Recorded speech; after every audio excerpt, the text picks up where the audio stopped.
আমি দেখছি দু একজন কসাইকে এখনো পশুর স্থির হয় নাই, বলে হুজুর বহু পশু কাটতে হবে, অত টাইম নাই।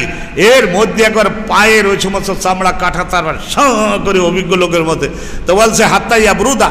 নবী করিম সাল্লাল্লাহু আলাইহি ওয়াসাল্লাম বলছেন যে যতক্ষণ পর্যন্ত ঠান্ডা না হয়ে যায় ততক্ষণ পর্যন্ত এর চামড়া এ খালটা তোমরা খোলা শুরু করবে না। আলহামদুলিল্লাহ। আর রাসূলুল্লাহ সাল্লাল্লাহু আলাইহি ওয়াসাল্লামের কাছে এক সাহাবী কথা বলে শেষ করে দিচ্ছি, কিন্তু আল্লাহর নবীর কাছে আসলে সেই ইব্রাহিম পয়গম্বরের হাতে ইসমাইলের কোরবানিটা বলবো মনে করেছিলাম, তা সেটা তো রয়ে গেছে। আল্লাহ তুমি মেহেরবানি করে মাফ করো, আর টাইমও নাই। তো রাসূলুল্লাহর কাছে সাহাবারা প্রশ্ন করলেন, ইয়া রাসূলুল্লাহ কোরবানির পশু কিনবার সময়ে আমরা কয়টা জিনিস দেখে নেব? রাসূলুল্লাহ মুখেও বললেন আর হাতের দ্বারা দেখাই দিলেন, চারটে বিষয়ে দেখে নেবা।